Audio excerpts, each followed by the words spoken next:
Reach കിട്ടാൻ വേണ്ടി കൊട്ടാരക്കര ഭാഗത്ത് ഒരുത്തിയായി ബസ്സിൽ ഒരു വീഡിയോ പിടിച്ചിട്ട് വൈറലാക്കിയിട്ടുണ്ട്.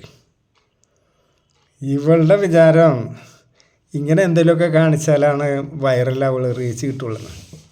ഇതൊക്കെ തുടങ്ങി വെച്ച മസ്താനി എന്ന് പറഞ്ഞ ഒരുത്തിയാണ്. അവളുടെ അക്കൗണ്ടൊക്കെ കയറി നോക്കിയാൽ അവൾക്ക് തുണി കൊടുക്കണമെന്ന് ഇഷ്ടമല്ല.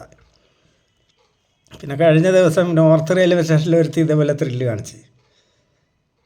ഇവള് ചെയ്തത് എന്താണെന്ന് വെച്ചാൽ ബസ്സിൽ ഇങ്ങനെ ഇരിക്കണം, ഒരു മനുഷ്യൻ ഈ സൈഡിലിരിക്കണം, ഇവളിങ്ങനെ പിടിച്ചേക്കണം, ഈ കയ്യിൽ മൊബൈൽ ഇങ്ങനെ കാണാണ്ട് പിടിച്ചിട്ടുണ്ട്.